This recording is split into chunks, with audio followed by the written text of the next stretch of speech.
What's up mga idol at kumusta kayo dyan at welcome back dito sa ating channel. So ngayon mga idol no, panibagong vlog, panibagong araw mga idol no. Yan. So ngayon mga idol, nandito pa rin ako mga idol sa sa Calamba, Laguna nagtatrabaho mga idol. Yan.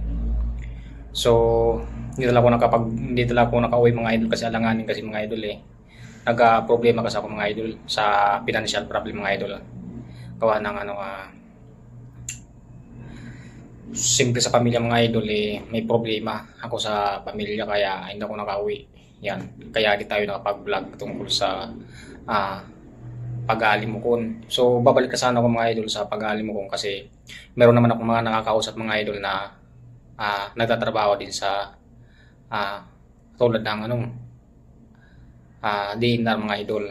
Meron din ako nakausap mga idol na kung pwedeng ipagpatuloy ko yung pag-vlog sa Alimokon. Pero mga idol, anong tawag doon?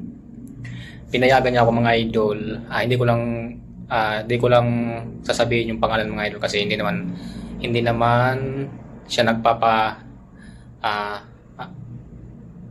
ng pangalan sa akin kung sino ba siya mga idol no. Pero may nakausap talaga ako dito mga idol dito sa mismong Calamba, Laguna mga idol kasi ang dami kasi nagsasabi sa akin mga idol na anong tawag na ipagpatuloy ka pa rin daw mga idol yung pag-vlog kasi sayang daw eh. Kumikita na daw mga idol. So yan. So pwede naman daw yun mga idol na ipagpatuloy. Eh ang sabi sa akin nung nakausap ko para wala ang kaso kasi kinakasuhan naman talaga mga idol pag pinapatay mo yung mga hayop sa bukid, kinakatay mo, yun talaga mga idol, may kaso yun. Pero mga idol, gagawin mo lang siyang content or yun, content, iba-vlog mo siya.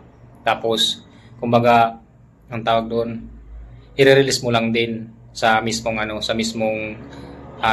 kung saan mo siya nahuli. Yan. At wag mong sasaktan ganun yung ibon yun. Yun. Kasi dito mga idol, mayroon din dito nagbablog na mga ganyan sa Calamba na tungkol din nga sa ibon. Pero sa kanya nga ay sa palayan mga idol, sa palayan kumbaga talagang pinapatay niya mga idol kasi salot niya ngayon sa palayan. So yun ang binablog mga idol pero hindi siya na ng DNR kasi nga talagang naman talaga salot talaga naman mga idol yung mga ganyan na sa pananim. Kaya yun ang binabalag niya mga idol. So yun, may nakausap ako mga idol. Sabi ko, hindi ko pa maibabalik yung content ko kasi nga mga idol nagtatrabaho po talaga ako dito. Mas importante pa naman talaga itong trabaho ko mga idol kasi regular nga ako sa trabaho mga idol. Sayang naman na iwanan ko. Tapos sa pagbalik natin sa pag-vlog, ang dami pang mangingialam na ngayon kabawal o bumalik na naman sa ganun. Yan.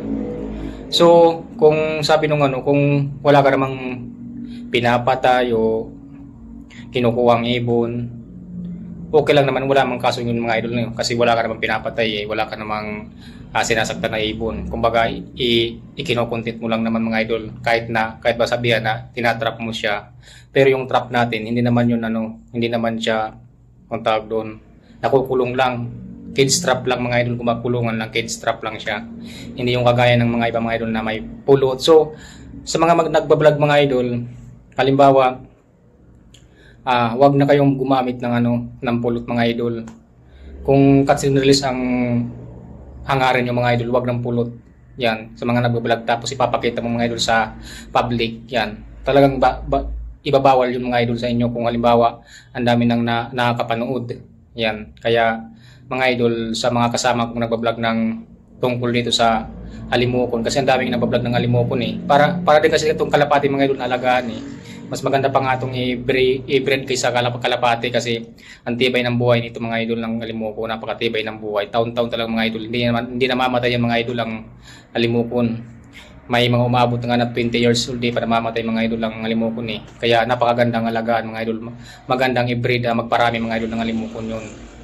Parang kalapati mga idol Kapag nakapadami ka, nakabreeding ka, tapos tumagal sa inyo, yun. para na din kalapatin mga idol. Kagaya din mga idol ng ng bato-bato. Yan. Isang uri lang mga idol niya ng dabsi mga idol eh. Yan. So kaya mga idol, ngayon na humingi ako ng pasensya sa inyo na sabi ko nung una, mga March sabi ko, uwi na ako ng Bicol at magbablog ako. Yan. So ngayon hindi ko pa talaga naiwanan yung trabaho ko mga idol kasi sayang mga idol, no. Sayang naman kung iiwanan ko. Kaya hintay lang mga idol kung kailan tayo makakapag-vlog. Yan. So pakita lang ako dito sa YouTube natin. So medyo tumataba. Yan. So yan. So maraming salamat sa inyo pa sa panonood mga idol, no. So nagpakita lang ako sa YouTube ngayon ulit para malaman nyo kung bakit hindi ako nakabalik sa ating pagbablog sa Limokon mga idol.